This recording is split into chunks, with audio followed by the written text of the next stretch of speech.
Today on the Brand Aid podcast. That's why in email today, if you have a big email list of buyers and prospects, for instance, if you're not talking to them differently, you're crazy. You know, you have VIPs who have paid money to you, and you have a bunch of prospects.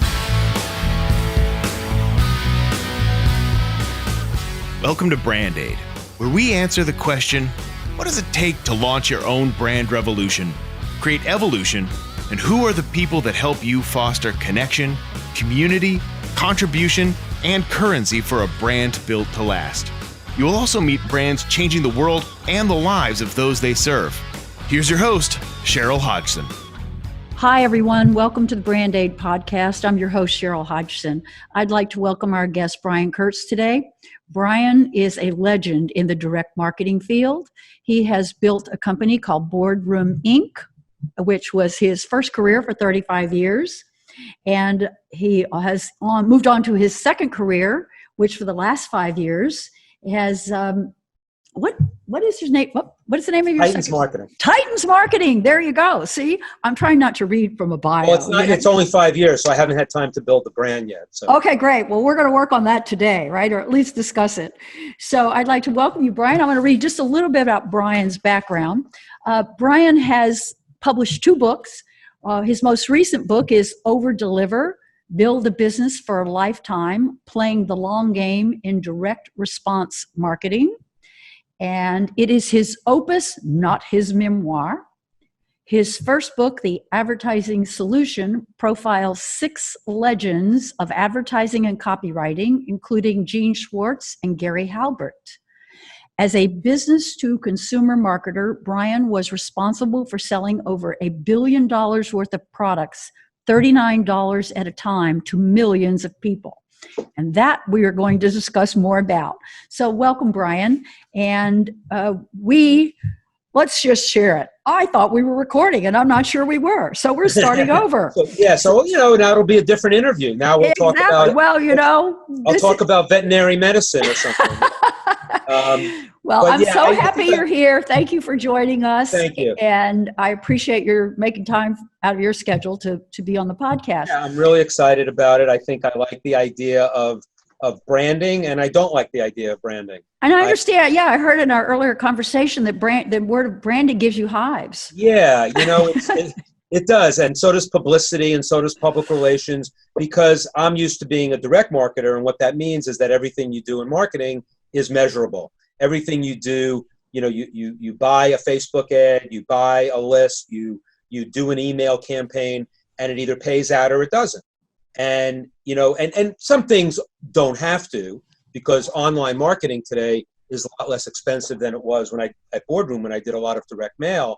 But everything's got to achieve something. Everything you do has to lead to something that will eventually get your money back if you're paying for some kind of media. Absolutely. And the key with branding, is that doesn't necessarily have to be the case. I will say that if you have a brand or don't have a brand, you need to know how well known you are to the audience that you're going out to all the time. So if I know that I have this sliver of an audience, but everybody knows my brand, that I'm going to use that. If I'm going out to a very wide audience and no one knows who I am. And I'll tell you, with Boardroom, our brand was really Bottom Line Personal, which was a big newsletter, consumer newsletter that we had.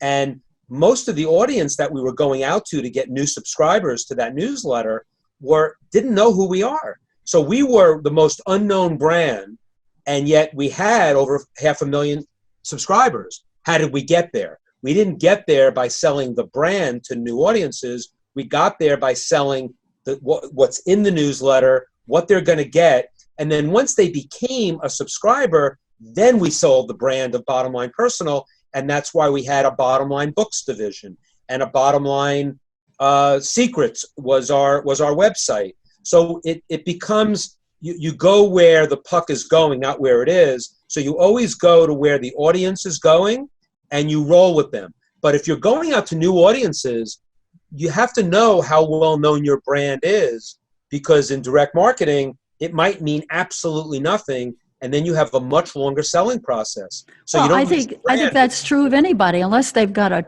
like a ton of money to launch with, which a consumer brand requires nowadays. Yes. It's really built one customer at a time. Yes. You know, I mean, because it really comes down to some of the top people I've had the chance to speak with in branding would say it's like the game of telephone. You know, the best referrals for me, even as a professional, my best referrals don't come from marketing or advertising. My best referrals come from word of mouth from another client who say, call Cheryl. Then they're pre-sold, pre-ready, they're ready to work with me. Well, There's no sales process. Yeah, Dan Sullivan talks about like the 5 ways we get paid, and the fifth one to me is reward, which is money or compensation. Things like referrals and you know, your authority and all those things. You have to build them up to get to the sale.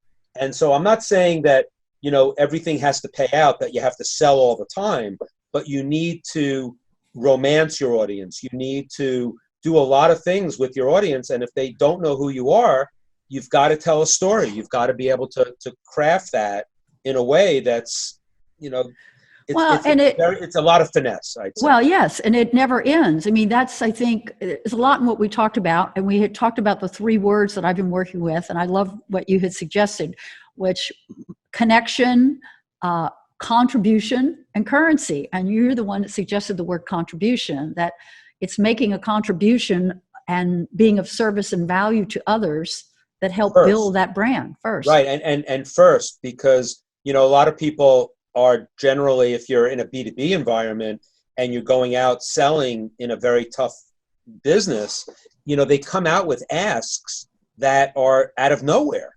And you have to romance the audience. I call it fishing without bait.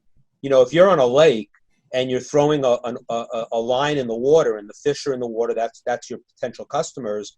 You know, you have an offer, which is your worm on the hook, and the fish comes in and you pull them in the boat and then you sell them all this other stuff. Whereas I like to look at it like you can fish without bait. And that's basically, I shine a spotlight over the lake. I don't know when those fish are going to be ready to buy, but I'm going to get them, I'm going to prepare them to buy with a story, with what I'm about, and this goes to brand, what it can go to brand. It's what I really want to do with them long term, make them a long-term customer. They might not be ready right now, but I want them to know that when they're ready, I'm here. So you keep on giving them content, you keep on giving them value, and that's the spotlight. And generally, you don't have to really, you can throw in a bait in the water that links to the content that you've given them for free, or some people are just going to jump in the boat. Some fish are just going to jump in the boat, and you get both that way. And it's not that you shouldn't have an offer and you shouldn't fish with bait once in a while, but there's a lot to fishing without bait, and I love it. Yeah, I can tell that. You've been great at that. Well, let's go back to your original 35 years where you had such success with the $39 in the direct marketing response. At that point, I would imagine you weren't thinking about a brand when you were. We weren't, but, you know, we started the company. It was called Boardroom Reports. It started in 1972. I'm way too young to be there then. I got there in 1981. In 81, we launched Bottom Line Personal. So Boardroom Reports was a business newsletter for executives, mostly at home address, but they were executives. They were affluent. Boardroom was teaching them not what was happening at IBM at the time, or what was happening at, you know, in the big companies. That was for Wall Street Journal, Business Week, Forbes, Wall Street Journal. But we wanted to really tell them how to hire, how to fire, really specific information on running a business. It was a good little business. It was around for 10 years. Hard to find lists of people who were kind of smaller business people who want to learn, but we got up to about 150,000 subscribers. We published some books, which were also business books, and everything was through direct mail. We didn't have a brand. No one knew who we were. And there was no internet. So you were doing all of this by direct mail? All of this through direct mail. This is definitely in prehistoric times. And so it was all direct mail. And we knew that our brand was unknown. So our sales letters were longer when we were going out. If we're going out to the Forbes list, we needed to sell them on Boardroom Reports when they didn't even know what the hell Boardroom Reports was. So that was the first 10 years with books and all that. Within our audience, the 150,000 who bought Boardroom Reports, they then know our brand. So then we started hitching our book division to that. And we had a book called The Book of Business Knowledge, which sold 100,000 copies. And it was sold under the name Boardroom Books. And that was legitimate because it was the people who knew our brand already. As time went on, we started launching new newsletters. We launched the tax newsletter, and then we launched this newsletter called Bottom Line Personal. And it took off. Again, it was started off, we weren't selling it with a boardroom brand. It was completely separate because it was the executive at home, Bottom Line Personal. And yet it grew so rapidly with long sales letters to outside lists, and we developed a brand unbeknownst to us. And we got to about 500,000 subscribers. And long story short, 20 years after Boardroom Reports was launched, we then launched, we had Bottom Line Personal going gangbusters. So Boardroom Reports was kind of like an outlier in our stable of products, because then everything became consumer. We had health products, we had consumer products, we had financial products. So Boardroom Reports was this outlier for business people. So what we did was we changed the name of Boardroom Reports to Bottom Line Business, and it took off again because the audience had a brand identification with Bottom Line. And well, so I tell that story in my book. In which book do you tell that? In Over Deliver, I talk Over Deliver. Well, I think that's a very important point, because what it says to me, or what I hear from that story, is that you built a connection. You hit a chord that connection to the audience, right? They related to not only the message, but you also had a memorable name. Not that there was anything wrong with Boardroom, but I will tell you. Nike's a memorable name too, but Bottom Line Personal is what it is. So. Well, right, but the bottom line to me is that it's the kind of thing. Do you ever have that experience? I do all the time. It makes me crazy now, because especially consumer brands, these young startups, they're so desperate to find a unique name that the names are so. I can't. You walk out and what was the name of that? I can't remember it. It's got no. Right. It's not easy to remember. But then some stuff is not only easy to remember. So some stuff is also, the name could be related to the product. So Bottom Line, because it was financial information, the idea of bottom line, absolutely, health and all that. But look at it, then you look at names like Amazon and Hulu. They're good. I mean, Amazon's a pretty decent company, and it doesn't really have a link to e-commerce and everything. But it's a metaphor. Hey, that's a chapter in my book. An entire chapter in my book is that I just wrote and published is about my first client, which I won't go into here now. But he didn't register his name, and his first name of his first website was Amazon Networks, and he launched within 3 months of Amazon, totally innocently, and he was not even related in what they were doing. Right? And he never bothered to stake out his turf by registering a trademark. And 6 years later, Amazon sued him and accused him of being a cyber squatter. And it was nothing further from the truth. But the metaphor for Amazon was the Amazon River. And in a way, it's like the jungle of the internet. That's the metaphor. Right, but I don't think people necessarily get that. No. And so, there are some brands that are just, the name is part of it, that it is part of it, but sometimes it's not. And I think you got to get lucky with it, I guess. Well, but it's also, the name is important. It's very important, because the biggest problem from my perspective is I see people choose names. They're not very good names. They're not legally protectable. They use a lot of common prefixes and suffixes that are just, it's hard to distinguish them in the market. But the bigger issue is it comes back to what we were talking about a minute ago, which is how do I connect with the customer? And in some ways, the best way I can see that is my own personal experience when I have a bad experience. I can love a brand and I can have a great relationship and be a loyal customer. But the bottom line experience of a brand is when I need to interact with somebody, it still comes down to how am I going to be treated on the other end of the phone? Absolutely. And how are they going to stand behind their product? Yeah, I have a chapter of my book, which is customer service and fulfillment and their marketing functions, because the lifetime value of a customer must go through everything from beginning to end.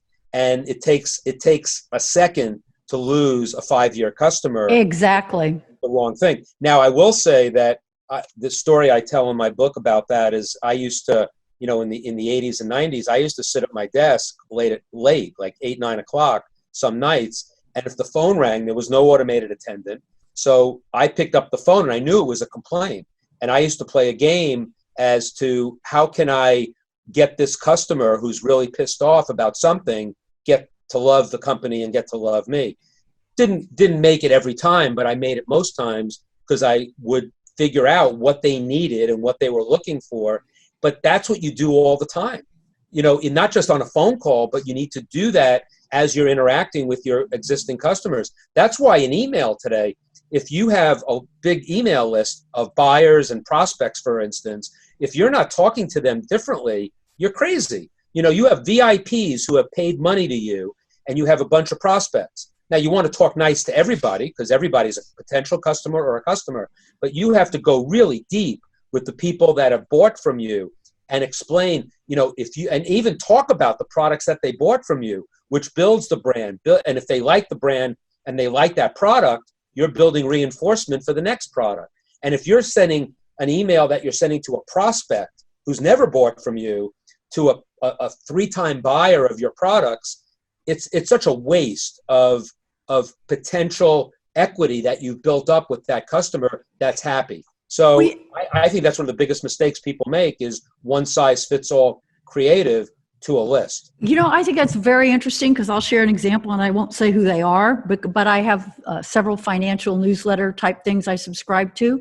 And there's one in particular, and I've quit them twice, and I'm about to do it for a third time for that exact reason, because I've bought more of an entry-level product, but and it's a 1-year subscription, but I never feel like I'm getting fulfillment on what I bought.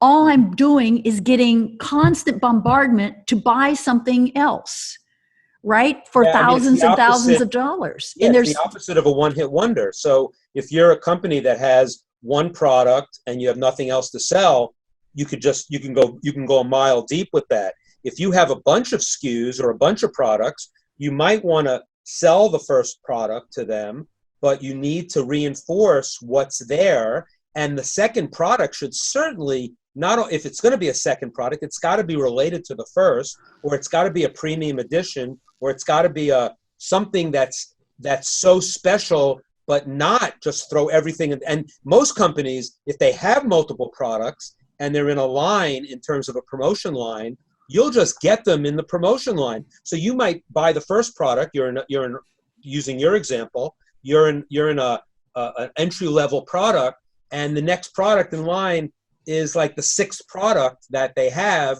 which has nothing to do with the first product, but it happens to be ready to promote to the list. Now, to not segment that list, and this is what we learned in direct mail, that you've got to segment the list and decide who gets what message when. And I think your point is even more important, which is make sure that the first product, they're fulfilled, that they're getting everything that they can get before you go on to either. That's really the issue, I think, for me. Well, it's both. It's both. Because it is both. But you have to go for the premium edition of that first product or some special aspect of it that could sell you immediately if you're satisfied with the first product. Well, in the financial, not to pick on them, but the financial services industry has this game, and it does start to drive me crazy, is they all do the same thing, which is they bait you with there's some stock that is, return 5,000% or learned all about the stock, right? But then they have some video or some webinar that they put on, and you can't start it, and you have to listen all the way to the end for an hour and a half before you're going to find out what that stock is. Financial services is a tough business. You have in direct mail, they'll bait you, so to speak, to come to a steak dinner, that you have to go to, and you have to sit through the presentation. It's like going to a timeshare presentation. But that's how they get prospects. And if they can lure you in with a steak dinner at Ruth's Chris, and they could get a third of the room to invest with them, that's a good way to do it. I believe that I think there are better ways. If you're if you're a high-end financial services person, there are so many better ways to get a client than do that. Now, that's the easy way, and it works for a lot of people. But you can differentiate yourself just based on that. Like, you could go out with an email that says, I could invite you to a steak dinner, but then I'm spending my time and money on the steak when I can give you, these 15 stocks or whatever. I mean, there's a lot of ways to combat the anyhow or anyway business with differentiation. And, differentiation is so important when you're in a commodity type business. I mean, most financial services people can't differentiate themselves at all. So how do you differentiate them? And you've got to differentiate them through personal service or some kind of, it doesn't have to be a gimmick, but it's got to be a way to invest. Like they have a system or something like that. Yeah, well, it comes down to that. I use the word loosely, but the word personal brand comes to mind in that regard because the same thing, the exact thing you're talking about applies to attorneys, real estate brokers, and for individual professionals, it's become huge because of the what has happened with none of these professionals even 15 years ago were online. I was just having a conversation with some friends of mine last night here in Portland, which was, when I started out as an attorney, lawyers weren't allowed to advertise. Attorneys were not allowed to. It was considered unethical. There are mastermind groups for attorneys who want to learn marketing, and these groups teach you how to write a book. Now you don't have to write your memoir or your opus. write in your field. Write a 100-page book on your philosophy of that, and you've differentiated yourself by 90% of all the. You're now in a group of probably 5% or less of all lawyers who are personal branding themselves in that area with some data about what that no other lawyers know. Now, the other lawyers know it, but you now have convinced them that you know something that they don't, and that's a differentiator that can take you very, very far. And that's why there are mastermind groups for lawyers, for accountants, for chiropractors, for dentists. They all have them. And those are the people that are getting the leg up on everybody else who's just throwing out, whatever, free cleaning. Well, yeah, you almost have to now because everyone's online, and then how do you stand out? But you can differentiate through direct mail. If everybody's online, the least crowded inbox is the one you grew up with. You and I are old enough to have grown up with a mailbox. And I'm not saying direct mail is the medium of choice, but it's a very, very important as opposed to an or. It's something else that you can add to your mix. And if you're in the mailbox, look at realtors. Realtors send you the same postcard that says, we sold a house on your block, we could sell yours. That works. But how about you send out a 9x12 envelope with a newsletter inside that says, and the envelope says, the 5 biggest reasons why not to use a realtor. And you open it up and it tells you all the things that a realtor does that will piss you off or that rips you off or whatever. And then you say, look, if I'm not that kind of realtor, you can use me or never use me, but these tips are really good. But if you want to use me, here's my number or something. But you have to finesse that a lot more. But that's something that no one is doing or 1% of realtors are doing. And that could separate you from every single realtor out there. So that's how our friend Joe Polish built his years ago. Did it with carpet cleaners. Carpet cleaning, yeah. I was involved with him then. I used to speak at his carpet cleaner conferences. So carpet cleaners, Joe, he was basically selling them on direct response marketing.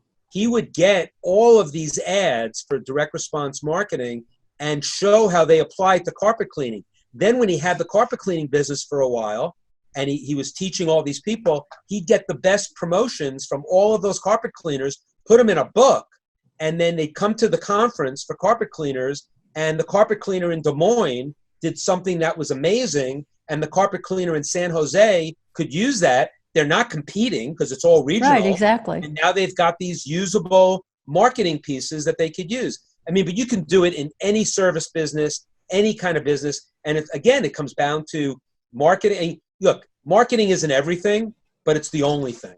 And when I say that, it's not to say that you have to be a marketing whore and sell to everybody all the time, but you've got to understand that you've got to differentiate yourself or you're going nowhere. Whether you are CEO of your own evolving brand or you are serving as guide and mentor to other emerging brand owners, it's important to include legal protection for valuable brand assets. Brand names and logos, as well as other intellectual property, are often the most valuable business assets a company will ever own. Registered trademarks for product names, logos, and slogans are a potent weapon against domain hijackers, cyber squatters, as well as other later entrants into the market. In my international best-selling book, Registered Trademark, The Business Owner's Guide to Brand Protection, I reveal my simple 3-step process to help select, secure, and sustain protection for your own brand dream team. And I'll share how to bulletproof your business both online and off. As my special gift to our listeners, you can receive a free copy of my book. Simply go to brandaid.com/free gift to receive your copy today, and you'll pay only for shipping and handling. Well, and I think it goes back to what you're just saying is a different form of contribution, or it's a form of contribution, because I've taken that path in my own, one of my narrow niches as an attorney, which happens to be trademark protection, because I've done it for so many years. And I began to see it's been going on for 20 years. There's all these really scams going on to bilk money out of people based on phony watch services, companies supposedly sending you renewal notices to get money from. I get renewal notices for my trademark all the time, and they're all scams. They're all scams. And it turns out, and I've bitched, forgive my language, and I have filed complaints, and I've called, and I've had conversations with the trademark office. Their hands are tied. They're an administrative agency. They have no governmental enforcement power whatsoever. They can't do anything. So I am. That's why I wrote the book. And one of the chapters is how to avoid scams and ripoffs. I would use that as you could take your book and use that for different promotions. I mean, you have to say it's a promotion because it's legal, but you could go out with, how to recognize, how do you avoid trademark promotions? And, you could use that as a marketing piece. It's fantastic. Yeah, well, I created the marketing piece. I already have the PDF, and I copied it because at one of the Genius Networks, for those of you who don't know, right. Brian and I met in Joe Polis's Genius Network, which is a phenomenal group of individuals. And Joel actually said to me at one of the meetings a couple of years ago, I said, well, is it okay if I use that? Because he has the old website up. Right? I forget what the URL is, but it's the old website from the carpet cleaning days. Yes. And he said, oh, absolutely, go use it. And I literally sat down and I took my content and put it into his thing about how to, 6 scams and ripoffs, 8 things to ask before you hire a lawyer, So it's called Swipe and Deploy. It's called, it says that, stealing is a felony, but stealing smart is an art. I haven't heard that before. And you created art. And that's tremendous. And that's exactly what we're talking about. You took techniques that are tried and true in direct response, because Joe didn't devise those. Joe got them from Gary Halbert, and Gary Halbert got it from Claude Hopkins. I mean, these things have been around forever. And so to not go back and update all these things that work is a crime, and you can do it, and you can do it in your industry, and it's just phenomenal that what you can accomplish just by a little ingenuity, which you have a lot of. Oh, well, thank you. I don't know. We'll see how it goes, but I do want to follow up on one thing before we finish, because you have such a background in direct marketing. How do you see, and you've touched on it a little bit, but is direct marketing dead? Oh, no. It's dead. Well, what's dead is people who are closed-minded. And also, some people think direct marketing means direct mail. It doesn't. Direct marketing is everything. Now, I use direct response marketing, which takes it, just because people have bastardized the term, meaning that it's direct mail. Direct marketing is not only not dead, it's probably more alive today than ever. The internet is the ultimate direct marketing medium. It's basically, you buy I mean, sometimes you get free publicity and free stuff, and you can make that pay out because you haven't paid anything. But every medium you have to pay for. You got to pay for Facebook advertising. You got to pay to be on Amazon. You got to pay for all these things. And all direct marketing is saying is that it's measurable marketing. And so some people say direct mail is dead, and that's a crocky also, because direct mail is just different now than it was. Direct mail in the 80s was big lists mailing millions of names for low-priced products, and that was a business. That was a business that, Boardroom created a $150 million business from that. Now, it's hard to do that on direct mail alone these days, but to not employ every medium that you can get your hands on that will work for you, that's a crime. I mean, will direct response radio work for you? Will direct response TV work for you? Will newspaper advertising work for you? Will Facebook work for you? Will email work for you? It's all it's not a maze. It's a great design that you design yourself, and you can't be in everything, but you've got to choose. I mean, Perry Marshall, who's a great direct response marketer online, he does Google AdWords, he does Facebook, but he has a thing he calls Maze 2.0, M-A-Z-E 2.0. And what he does is he's got different grids. He's got this big grid, and he's got 4 areas. You have web, the internet, and you have non-web or offline, and you have live, and you have recorded. And you can put every medium in one of these 4 quadrants. And you don't have to, and there are thousands of them.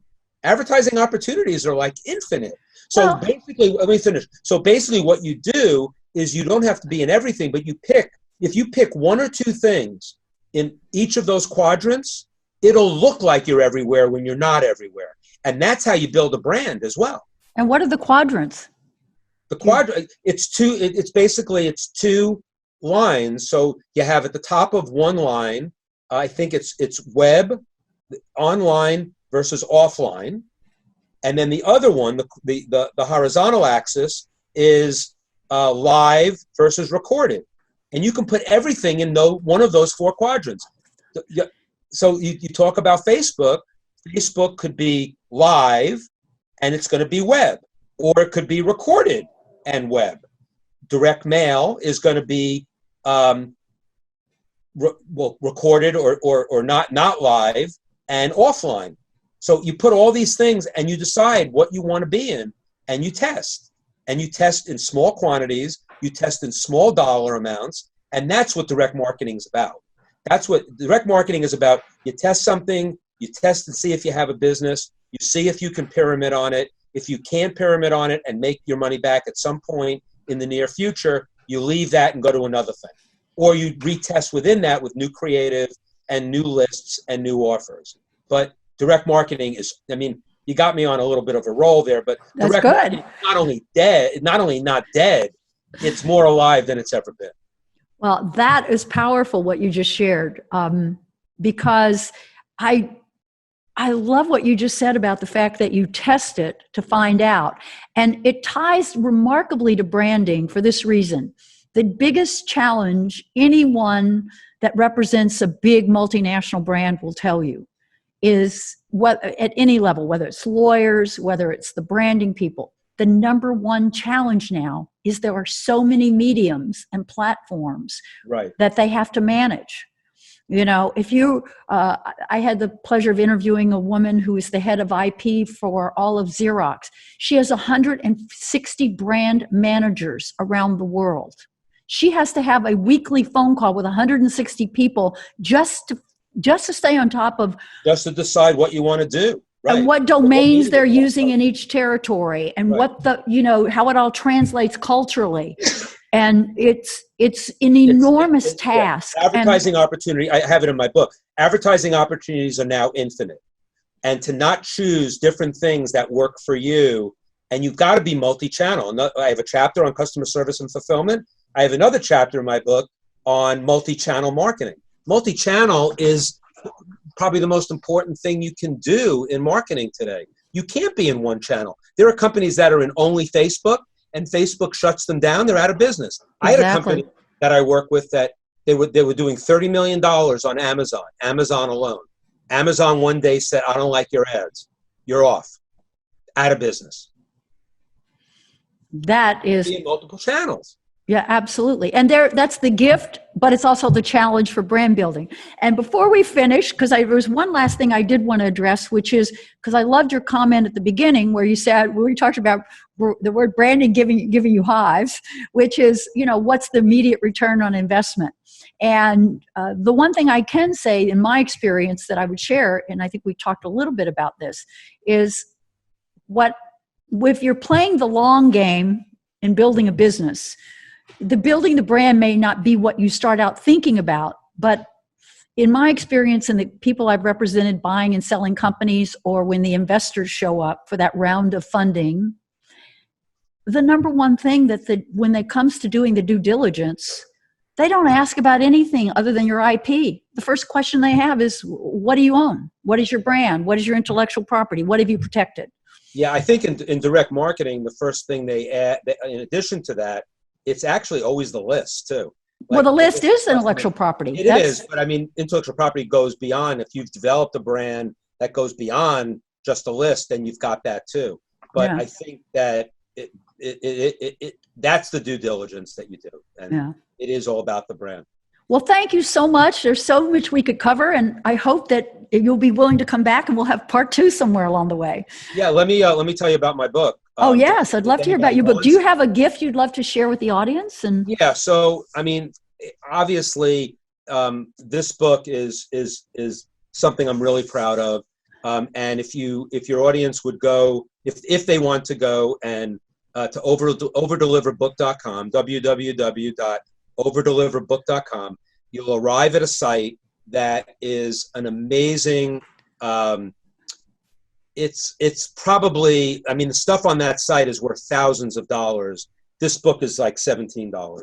So the book is nothing compared to what I have on the site. The site is products from some of the greatest direct marketers of all time, Jay Abraham, Gary Bencivenga, Dan Kennedy, just amazing, amazing stuff.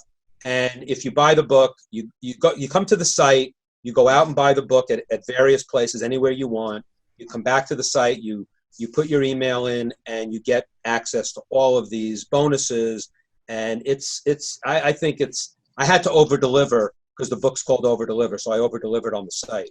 Great. Well, I think I'm going to be the first person there as soon as we end this podcast. So it's a really wonderful site. Now, so that would be the best way to get on my list and to be part of my world. If you want to be part of my world, you might have listened to me today and said, I don't want to be part of this guy's world, then don't go there. But if you want to we will also post this in the show notes. So if someone is listening by audio, they'll be able to see it in the show notes. We'll have it all listed for them.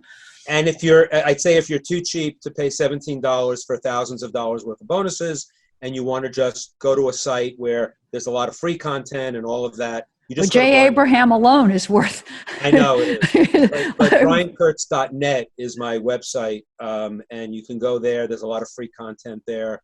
I have all my blog posts from the last 5 years on there. So you can go there, a lot of free content, and have fun there if you want. So It's either overdeliverbook.com or briankurtz.net, but I hope people will go there and check it out. We'll make sure they have the info. And 2 quick final questions. One is a comment. I understand there's one little known fact about you. You said that people that know you know, but what most people wouldn't know about you.